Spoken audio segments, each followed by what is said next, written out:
Welcome to Modern Life is Goodish. My name is Dave Gorman. And you know, when you were a kid and you used to imagine what life would be like in the future, I think most of us used to think there would be power pills.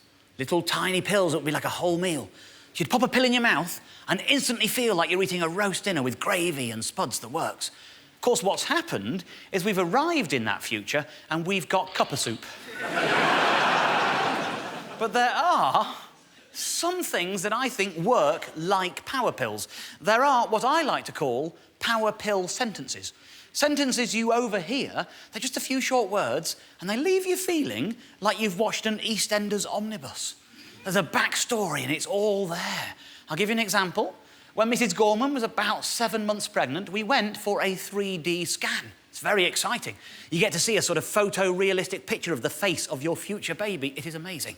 So we're in the waiting room of this clinic when a woman comes in having just had her scan, and she wasn't with her partner, she was with her best friend.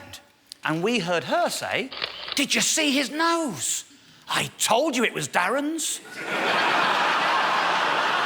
what I mean? See what I mean?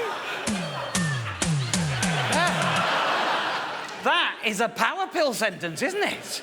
You see what I mean? A lot of information in a few tiny words. It's exciting, isn't it? I heard one the other day. I'm not going to pretend it's as good as that, but it is still worth sharing. I was going to the shops. I passed this man. He was drunk. He was very dishevelled. He was holding this horrible, greasy, fried chicken aloft in his hand. Most of it was dribbling down his sleeve or was already decorating his chest. He had his foot in an automatic door that kept closing and then opening and then closing and then opening, and he was shouting into the darkness, "How am I supposed to know I'm not allowed to eat fried chicken in a library? You haven't even put up a bleeding poster." And again, it's all there, isn't it? You can see the last 2 hours of his life refracted in that one sentence. And what we're chuckling at is a man who, perhaps in drink, has failed to recognise that being drunk and dripping chicken juice on library books isn't the sort of thing the world should be making posters about. It's the sort of thing you're meant to know not to do anyway. Except I'm not sure that's really borne out by our experience of the world. I see lots of signs telling us not to do things that none of us were planning to do. I mean, if you went for a meal, say, in a nice restaurant, and this happened to me. I was in Liverpool. I went to a nice restaurant for a meal with a couple of friends. Now, the restaurant was on the first floor, and when we arrived, we went up the stairs. But at the end of the meal, a waiter escorted us to the lift and pressed the button. And so we got in it. Now, if this was you, would any of you think, now we're in this lift, let's have a bounce? Should we have a post-dinner bounce? Anyone? I don't think you would you? And yet, on the wall of this lift was a sign saying bouncing in the lift will cause the lift to stop between floors. It can take up to an hour for the engineer to attend. Thank you, and have a safe journey home. Why was that printed? Doesn't that prove that some people need a sign to tell them not to go lift bouncing? You see a lot of unnecessary signage in toilets, I find, like this. This is a sign that is on the wall of every toilet at my workplace. This is one of our loos. This isn't a public toilet that anyone can use. This is at a television production company. And I don't think a sign like that should be necessary in that environment. Surely nobody has looked at that sign and said, "Oh, you'd rather I didn't wipe my faeces on the walls, right? I got it, you should have said sooner, you just had to ask, I didn't realise." But nobody's ever thought that. Incidentally, I think it's worth saying, no one actually leaves the toilets as they would wish to find them, do they? I mean, I think I strive to leave the toilets as I found them. I don't normally try and improve a toilet. I mean, obviously, in this case, that's hanging the wrong way around. Obviously, I'd sort that out. I'd sort that out, obviously. You know that. But I don't, as a routine thing, think, well, that's functional, but I'm going to make that into my dream toilet. But you know what? Recently, that sign has been bugging me. As the other day, I thought I'll make a bit more of an effort and I'll actually leave that toilet as I wish to find it. There you go. You know what? It's all still there. It is actually all still there. My faith in humanity is restored. Yeah, got the old bog board. Yeah, nice. Now, that sign is pretty standard fare. The next one, I think, is something special. I saw it when I was in Australia. It's a government-issued poster. explaining how to use male toilets. Now, as you can see, the sign is broken up into two sections. There's a how not to and a how to use the toilet. I have very little issue with the how to section. That's absolutely fine. I've got a bit of a quibble with that bit. That seems unlikely in the middle of the sequence, you know, whether you're that, you're not. No one I know is thinking, well, I've done a bit of wiping, I'll now stand up and deliver that. And now I'll carry on. That's never...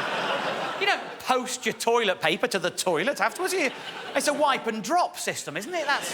But I can see why that exists. It's hard for the artist, isn't it, trying to represent the dropping. You've got to... You don't have an invisible leg. It's not going to work, is it? So I can see why they've done it. Regardless of the details, the sequence is clearly right, isn't it? And obviously, the same is true for the urinal version. No issues with that whatsoever. My issue is much more with the how not to section. Now... Yes, you can laugh, but you know what? I'm OK with this bit.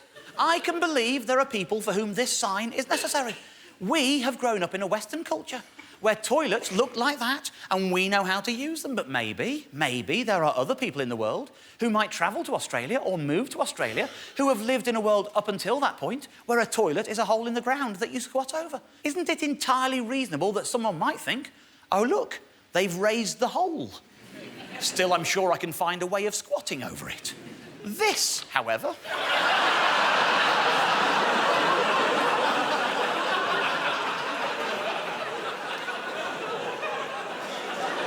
Now I'm struggling. I don't care where you're from. You have never walked into a foreign toilet and thought, I've never seen one like this before, but presumably I'm just supposed to shit on the floor while touching it like a good luck charm. Were doing that before, I do not believe it was because there wasn't a poster telling them not to.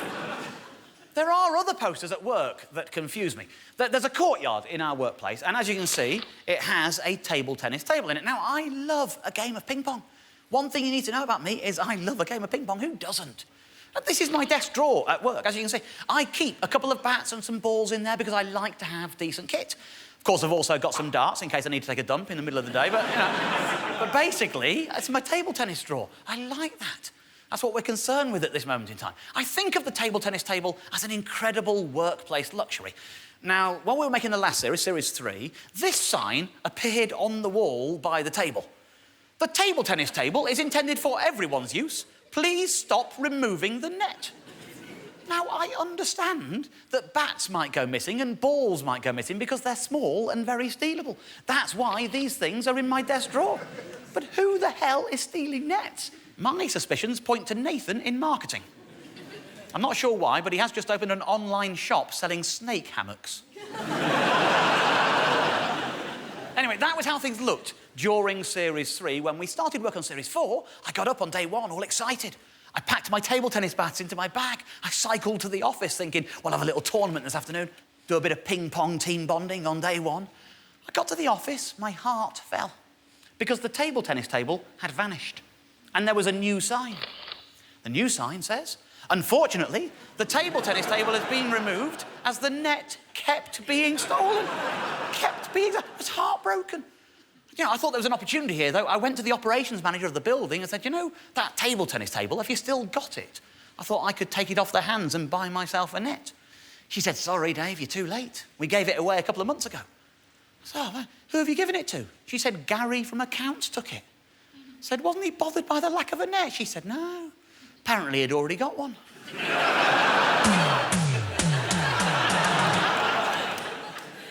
My point is, ladies and gentlemen, that in a world in which these signs have been deemed necessary, maybe we have to accept that the drunk man shouting this at a library has a point.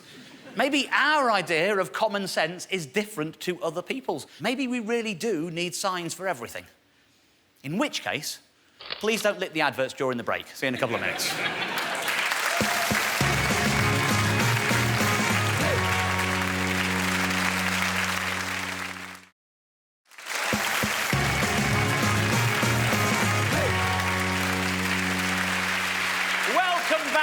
Modern life is goodish, ladies and gentlemen. Now, here's a question. What do you think is the cheapest national daily newspaper in Britain? Thinking nationals, thinking dailies. What do you think is the cheapest newspaper available in the country today? Metro? Star, I think I heard over there. I'll tell you what, I'll talk you through the runners and riders, shall I? Now, The Guardian, that costs you £2, OK? And The Times will cost you £1.40. They both have deals for subscribers, but those are the cover prices. Then we move to the Daily Mail and the Daily Mirror, both of which come in at 65p. Now, the Express, a lot of people, I think, might look at that and think the Express is only 10p. Some people might even suspect that that's what they want you to think at a glance. But I haven't shown you the not-so-large print, and when I do, you'll see that the full text actually says is now 10p cheaper than the Daily Mail and 10 times better. Yeah. Which, of course, means that it's actually 55p. And you know what? I think it's only when you feel you've been conned by a newspaper's sales tactics that you really know you can trust what's inside. If you feel lied to before you've even got to the headline, how are you supposed to believe them when they're telling you what Princess Diana's getting up to these days? Can you? Now, The Sun costs 50p and The Eye costs 40p, and then you get the Daily Star, although, to be honest with you, I can never remember how much that one costs. But I'm pretty sure it's more expensive than the Metro because, of course, that is free, which is why there were people guessing the Metro over there. But even though it is free, it isn't the cheapest of our national daily newspapers. Now, that honour is obviously held by the Daily Telegraph, isn't it? Yeah. And not only is it the cheapest newspaper in Britain, it is also, as you can see, the national newspaper of the year. Out of all of the national newspapers, the Telegraph has been deemed the best. Yeah. Although, oddly, the Daily Mail is the daily newspaper of the year. So, obviously, if you think of all the daily newspapers, which includes the Daily Telegraph, the clues and the title, then the Daily Mail is the best. But if you're thinking of all the national newspapers, obviously includes the Daily Mail, because that's a national, then obviously the Daily Telegraph is best. Although, that's interesting, because the Daily Mirror is the newspaper of the year. Meanwhile, the Express just styles itself as the world's greatest newspaper. Which is what you say when you know you're never winning an award. But I digress. My point is that the Daily Telegraph is the cheapest daily national newspaper in the country, with its cover price of minus 49p. Isn't that incredible? Minus 49p. They're literally paying you to read it. And I realised I might have framed this question badly, just thinking about it. What I meant to say, what I should have said, is what is the cheapest national daily newspaper when you're at a train station and going to buy a bottle of water anyway? I was in a train station recently, I was thirsty, I was going on a journey, I wanted a bottle of water. I went into a shop, I went into a Smith's, and I went up to the fridge to pick up a bottle of water, and as I did so, I saw this sign. Look at that. A free bottle of water when you buy the Daily Telegraph. But here's the confusing thing. I don't think the money men can have done their sums right, because a bottle of water costs £1.89 and the Daily Telegraph costs £1.40. This must be some kind of mistake. I mean, you want a bottle of water, that is worth £1.89 to you, but for that same £1.89, you could also get a bottle of water, the Daily Telegraph, and 49p, which means that the Telegraph is worth minus 49p. Now, obviously, they're pretending that you've gone into a shop to buy a Daily Telegraph, and you've come away with a Daily Telegraph and a free bottle of water, but I don't think that that is what is happening, and I can prove it. My evidence is simply this. They keep the Daily Telegraphs in the fridge. There is, of course, a problem with this deal, isn't there? We all know that. There's a problem with this deal. Yes, you've now got a cheaper bottle of water, but you're also now the owner of a Daily Telegraph you didn't want. Don't get me wrong, sometimes you might be very happy to have the paper. I like their crossword. But when it happened to me the other day, I knew I had no need of a newspaper. I had a book. So I tried to leave the Telegraph in the shop, but the woman behind the till wouldn't let me. I know I could just throw it away, but I find the idea of throwing something away when it's perfectly new just a bit odd, a little offensive. I'll show you what I mean. This is our cutlery drawer at home. This is what I'd like to draw your attention to, ladies and gentlemen. That is hundreds of tiny plastic soy sauce fish. You get them when you have sushi, only we don't use those because we have a nice bottle of soy sauce in the cupboard. And we don't throw them away because they're still good. So we put them in the drawer. And you shouldn't do that because I think they breed. We've only had sushi at home about 5 times since we moved to this place. Nobody can tell me why we have hundreds of these things, but we do. So anyway, I'm on this train, right? And I have a spare copy of the Telegraph, and I decide that the right thing to do is to leave it prominently on a seat for someone else to read, and nobody else takes it. And you know what? If it had been a metro, it would have been snaffled straight away, wouldn't it? And I don't think that is because everyone prefers the metro to the Telegraph. I think it's because everyone knows that finding it on a train seat is the official distribution channel for the metro. You see this, you see a man on a train with a metro next to him.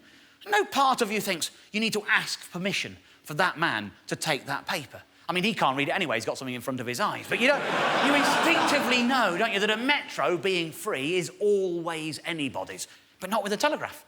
For a Telegraph, it turns out you need to leave it untouched for an hour. That's what happened. 60 minutes into the journey, there's a man who's been sitting opposite me and across from me for the entire journey. He's been observing me. Eventually, he plucks up the courage, leans forward and says, "I couldn't help noticing that you aren't reading that paper. Would you mind?" And I said, "You know what? It's interesting that you asked that, because you are assuming this is £1.40's worth of newspaper and it's actually worth minus 49p, and I'm sure that if you'd known that, you would have asked earlier." And he looked at me like I was the one being weird. So I got my felt tip pens out, I drew a little diagram explaining exactly what I was on about. And you know what? By the time I'd finished, he'd got a little bit agitated, told me he'd missed his stop and he didn't want the paper anyway. I've no idea. What can you do with some people? What can you do? Now, it's probably worth me saying that there are less complicated ways of getting free bottles of water. All you've got to do is hang around in the vicinity of a marathon. I don't know if you saw this story about the London Marathon. Outrage as thieves are filmed snatching bottles of water left for London Marathon runners.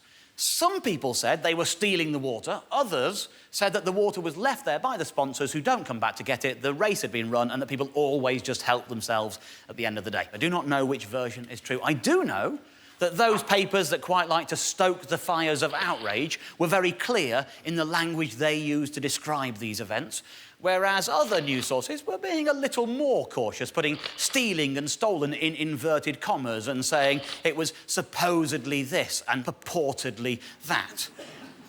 It was in pretty much all of the papers, and absolutely everyone seemed to have an opinion about it. It just went on and on and on. And when a story like that is bubbling away, I always find myself drawn to that darkest of places. I'm in the below-the-line comment section, the bottom half of the internet. I go there so that you don't have to. I find the comments that baffle, amuse, offend, or delight me. I take my favourites and I turn them into something that I like to call a found poem, ladies and gentlemen, that I would like to perform for you now. Scum of the earth, nothing else to say. The worst of the worst. End of. People were running a marathon, for crying out loud. I can think of no greater human achievement than that. And I can think of no crime worse than the stealing of their water. The people stealing those bottles of water are not the only thieves in this story. The people who put the water inside the bottles are also thieves. Water belongs to no one. Water is free. It falls from our skies, it trickles down our mountains and flows into our taps. That is nature. Building a factory around one of those taps doesn't make that water yours. That is the real crime here. Imho, the water would not have been taken had it not been for the actions of Mr. Jimmy Savile. People have lost all respect for marathon runners in recent times, and the blame for that lies squarely at his door. The peeps who did this should be forced to run a marathon as a punishment, without water. If one of them dies from dehydration and blisters, then so be it. At least they'll think twice before stealing water next time. The problem here is that that mob is not taking the marathon seriously. And one can hardly blame them for that. Because, unlike other sports, the marathon is just made up. Is it a race? If it is, why does it take so long? Half of the people running it aren't even trying to win. Until the organisers ban all the joggers dressed as vicars, horses, doctors and smurfs, they can hardly expect respect, There is a saying in this world, you reap what you sow. It's by Jesus.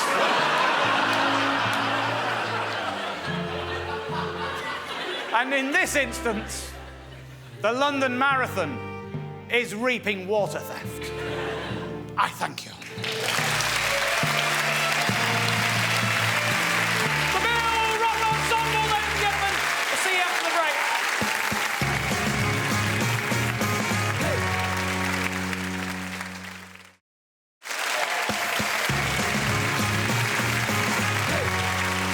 Welcome back to Modern Life is Goodish, where we have been discussing the burden of responsibility that comes when you suddenly find yourself owning free things you didn't actually want.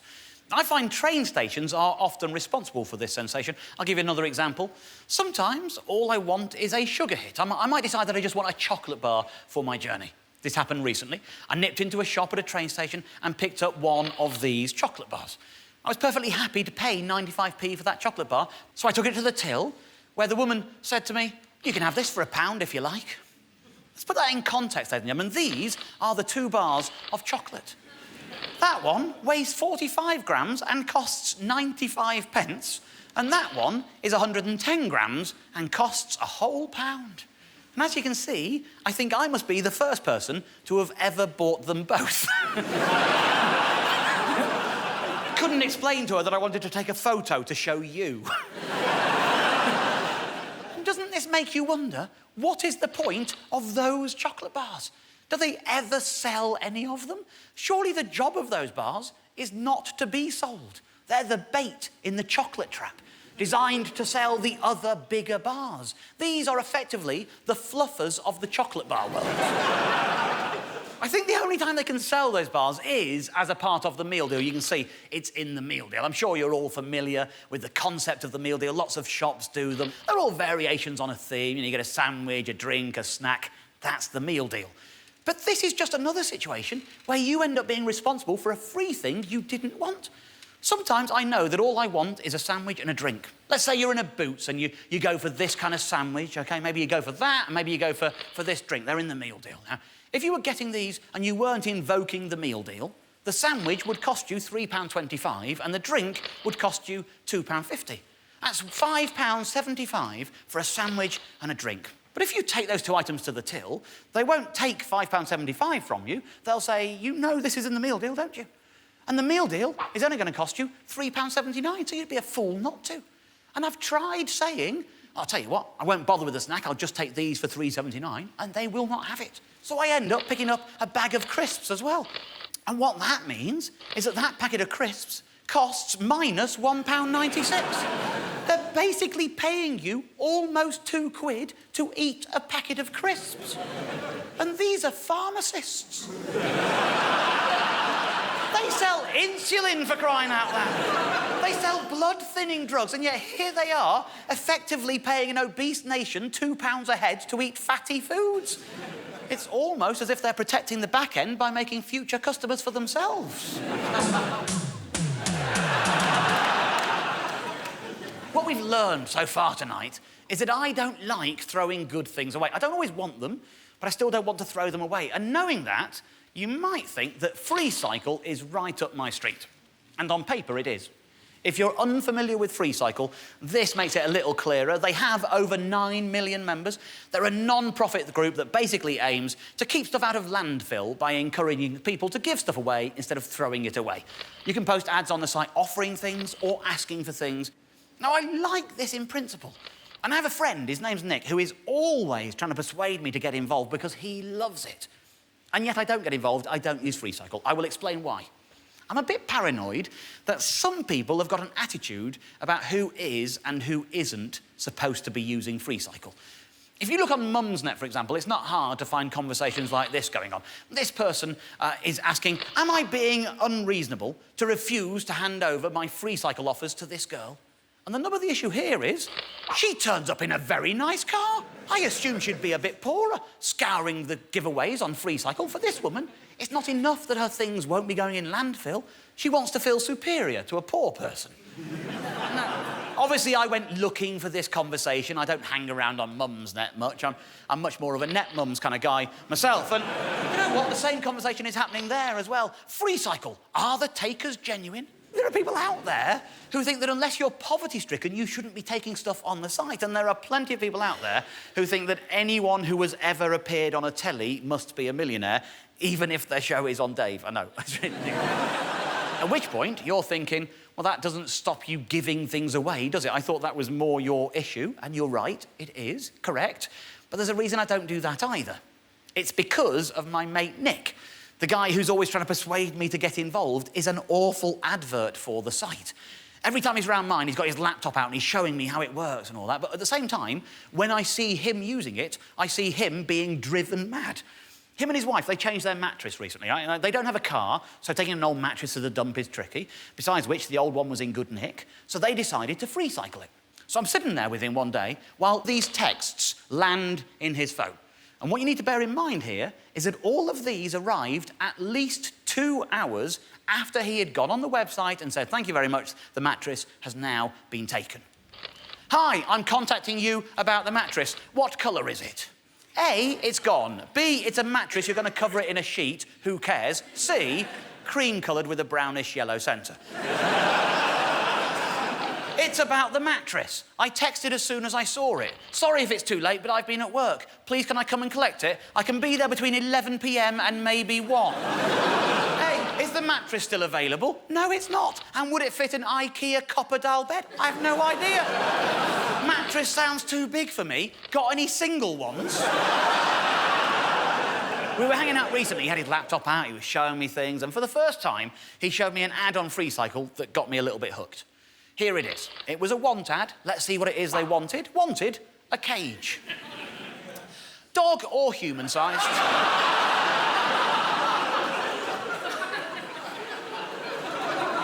That's quite an or, isn't it? Quite an or. Dog or human-sized. What size you said? What's dog size? Dog size, yeah. Or human-sized. Sorry, what was that? It was dog size. Yeah.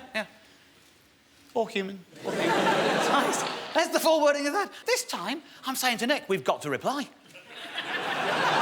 Budge up, I'm typing. So I sit down at his laptop, I start sending this woman messages, saying, hi there. Does the cage you're looking for actually have to be big enough to fit a full-size human? To which she replied, hey, it can be a little bit smaller if that's the case. Should be able to fit a dog. Or a smallish human.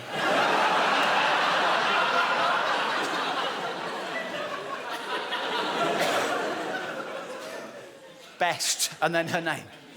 So I go back for more.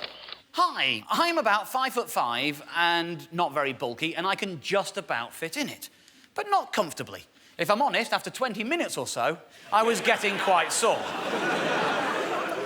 I couldn't tell you yet if it would fit a dog, but my mum's coming round tonight with her Labrador, so I should know later. Any help? To be clear here, I do not have a cage. Nor am I 5'5". I'm 5'9", 5'10", something like that. I'm in character, basically. And I think that by playing a man who's 5'5", but doesn't know if he's bigger than a dog, but he's not only got a cage, but he's also prepared to sit in it for 20 minutes to help assess it for a stranger, I'm going to lull her into revealing some details. Instead, what happens is she replies, saying, yeah, sounds good so far. When and where can I pick it up? Nothing at all. And I apologise for what I'm about to say. This sentence is completely unavoidable. Why is she being so cagey? What is going on? I go back for more. I'm out now until later, when my mum comes round. Good news for you, as then I can do the dog test. Or is it definitely for a small human? I'm trying. At least I'm trying. In any case, I'll have to wait until my wife gets home to be sure we can give it away, as it's hers, really. But we've never used it, so I can't see that being a problem. If I'm honest, I'm not sure why she got it. And in reply to all that, I get, OK, great. It's a prop for a bondage party. More for show, but if people want to get in it, they can if they can fit. It's not massively important, though, as long as we've got a couple of cages scattered around. Let me know as soon as you do. At which point, kind of the wind came out of my sails. This was all really good fun when I didn't know what it was for, and then it all felt a bit shitty when I knew she was a perfectly reasonable person. You're a grown-up, you're allowed to have a bondage party if that's your thing. You're allowed to ask for a cage from strangers. She hasn't actually done anything wrong. She's just trying to organise a simple bondage party, and here I am, yanking her chain. I said to Nick... I feel bad now. I've told her I've got a cage and I haven't got one. And Nick says, you feel bad? This is my Freecycle account. I'm a member of this community. Technically, I appear to be the one offering her a cage. It's my reputation that's at stake here. Anyway, long story short, I've bought a cage. It seemed like the only reasonable thing to do. We've offered her a cage. She deserves a cage. She hasn't done anything wrong. It cost just over 50 quid to get the cage. There it is, there in the space where there used to be a table tennis table. God, I miss that table tennis table. It turns out it is very easy to build. It's a kind of flat pack thing. You fold it out, you lift it up, and you lift one end up and then the other. And you know what? You can get in it as well, you can. And it turns out that after 20 minutes, I was quite sore. So even though I was making it up, it turns out I wasn't far off. The only difficulty is caused by the fact that Mrs. Gorman and I share an Amazon account. So... she's been getting email notifications about a cage that I've just bought. And she's opening these emails thinking, why are you buying a cage? We've got a baby and a cat. Neither of those things belong in a cage. What are you doing? And I'm thinking, it's all right, it's for a sex party. We're having a sex party? No, we're not having a sex party. It's for Nick. She goes, Nick's having a sex party? No, Nick's not having a sex party. We promised a woman a cage for a sex party. You and Nick are buying a cage to give to a woman to have a sex party? Yeah. Well, who is she? I don't know. I've never met the woman. It's on Freecycle. She said, are you going to the sex party? Well, no. Is Nick going to the sex party? No. You're spending 50 quid to donate a cage to a sex party that you're not even going to? Yes. That's got to be better than going to it, isn't it? You're not suggesting you'd rather I got 50 quid's worth of sex party out of this? She said, does Nick's wife know about this? I said, yes, she does. But only because they share a Freecycle account. I'm pretty certain they're about 6 miles away right now having a very similar conversation. Ladies and gentlemen, we're going to take a little break right now while we all think about what I've done. I'll see you in a couple of minutes.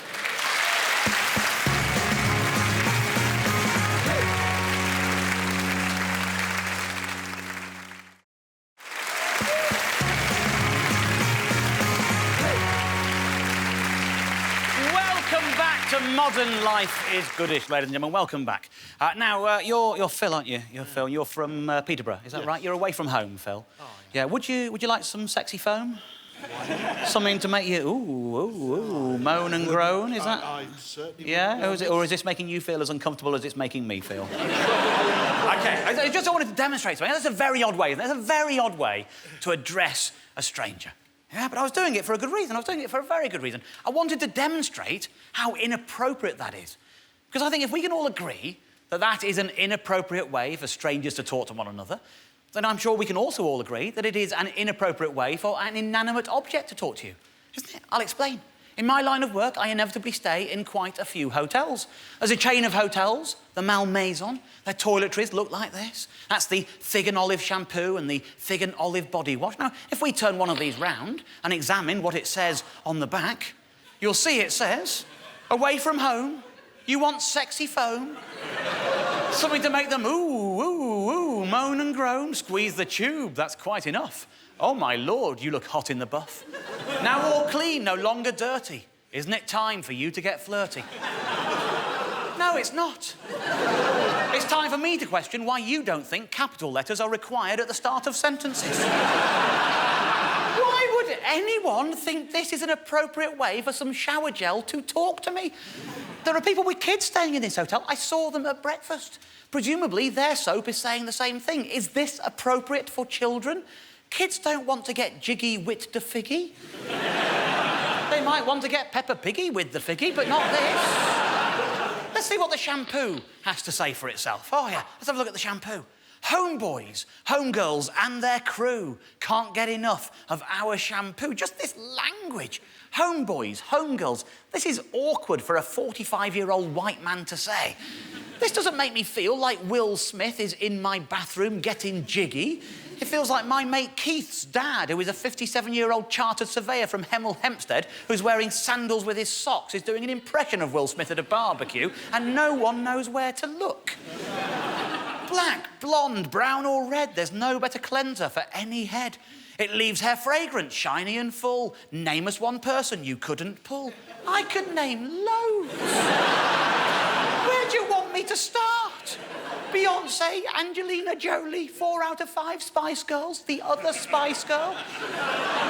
Loads of them, for crying out loud. More to the point, I'm a happily married man. I could literally name you just one person on Earth that I could pull. If you think this is bad, this is the hand soap. Where your hand's been, we can tell from that grin. You've been committing the 5th deadly sin. Is it just me, or is that soap accusing me of having a wank? And if it is, have they got cameras in this room? How else does it know? What is going on here? When did everything become so sexual?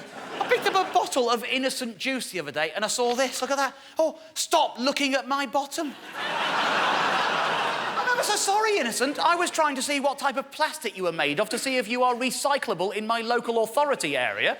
I didn't realise we were going to be auditioning for a Carry-On film together. I know this is quite tame, but if you checked out of a Malmaison hotel earlier that morning, this sort of thing starts adding up. I guess that from Innocent's point of view, they just see this as another part of their whimsical branding with all their how to hug like a bear and do you want the Innocent seal of approval? Look, it's an actual bloody seal. The marketing industry has invented a word for this sort of wacky packaging, and the word is wackaging. I didn't invent that phrase, although I wish I had, because if I had, I could have pretended that I hadn't and hoped it would go away. But it's not going away, it's being written about. Here are 3 articles about wackaging. And while some of these will tell you how annoying it is, they all tell you how successful it is. That's why these crisps tell you the story of when the cheese met the onion, and these crisps tell you the amazing adventures of salt and vinegar. It's why this cereal tells you to go foraging or have a night at the opera. It's why the cups from this coffee shop chain all look like they were written on in felt tip, and it explains why their biscuits look like this. All of this is wackaging. And as far as I'm concerned, whoever invented wackaging is responsible for the hotel toiletries that think we've gone back to Paddy McGuinness's gaff for a Take Me Out after party. Do you know who is credited with inventing it? Innocent Smoothies, that's who. According to The Independent, wackaging first reared its head when Innocent Smoothies hit the shops. It all started with innocent drinks, says the marketing donut, and the general consensus seems to be that wackaging started with innocent, says the Vice Media-owned food site Munchies. Innocent? Guilty, more like. I was trying to work out why this stuff gets to me, and I think it's this sense that they're having a conversation with us, except it's a very one-sided conversation, isn't it? You don't get the chance to talk back and tell them what you think. Or at least you can, but they soon ask you to leave the supermarket. And then I noticed this. Beneath the innocent blather, I saw this. Fancy a chat? Pop into Fruit Towers. 342 Ladbroke Grove. London W10, which is weird because here's a map showing the area around Ladbroke Grove, and that there is the building that they call Fruit Towers. That there is our production office, and that is a 7-minute walk. A 7-minute walk to take up an open invitation to pop in for a chat. It would be rude not to, wouldn't it? So I did. Here I am. Outside Fruit Towers. That's the logo proper, if you wondered what was going on there. So I went into reception, where a man said, "Can I help you?" And I said, "Yeah. I've decided to take you up on the offer to pop in for a chat." Didn't bat an eyelid. He just said, "Certainly, I'll see if someone wants to show you around. Take a seat." So I did. Helped myself to a drink. And I'll be honest with you, I was quite excited. Because I'd seen something that had pepped me up. When I was at the desk, I saw something. You can't see it there because the pot plant is obscuring it. But that blackboard contains very exciting information. Fancy a game of ping pong? Ladies and gentlemen, free ping pong. 7 minutes from work, I have free ping pong. Every bottle they produce carries an open invitation to pop in, and when you pop in, there is an open invitation to ping pong. Ladies and gentlemen, there is justice in the world. But here's the thing. I host this monthly night in London, where I introduce guests, tell a few stories, all that kind of thing. It's just a small thing, just like 100 people, that kind of thing. I mentioned this in passing one night, and a couple of days later, I got a message from someone who'd been there, and he sent me this picture. And, you know, I thought, oh, that's cute. He's gone there and done the same Halo picture. And then I chuckled a bit more because he sent another picture and he's gone in there and he's had himself a free drink. And then this came in from another member of that same audience, a chap called Chris, who popped in, and he got to use the banana phone in Innocent Smoothers as well. Then I got these pictures from people I'm calling Batgirl and Robin, who had a drink on them, and they played table tennis as well. This girl got to use the banana phone and play table tennis with this fella, as did this woman and her kids, who played games and drank juice, as did these girls, who also got to stand next to the Innocent Kitchen eggs, and who are my heroes because, well, look at how much juice they took. Well done, girls, well done. It seems that within a week of me mentioning it on a stage to 100 people, at least 17 people had popped in. Now, I'm no mathematician, but I make that at about 17%. So just imagine how many people are going to pop in the day after this appears on the telly.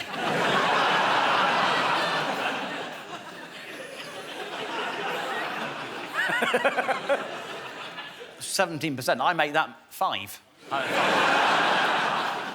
And in a way, I think there's a lesson here, isn't there? In a show in which I've discussed the responsibility that sometimes comes with the free things in life, I guess I could draw an earnest conclusion about the responsibilities I've just learned should accompany free speech. But I don't think that's the most important lesson here. I think the important thing is that if they want us to stop popping in for a game of ping pong, they've got to stop putting that shit on their bottles. Now, I suppose, in a way, we've given everyone at home kind of instructions on how to get yourself a free drink. But we could, I think, go one better for the lovely people who are here tonight. That's right, ladies and gentlemen. We have a free drink for every single one of you. I'm sure you're ahead of me. You know where this is going. Ladies and gentlemen, as you leave tonight, please help yourself to a little plastic fishy of soy sauce. Have yourself a little drink on me. It's a little bit brackish, if I'm honest, but do help yourself. Enjoy that. Ladies and gentlemen, thanks for watching. We'll see you soon. Good night.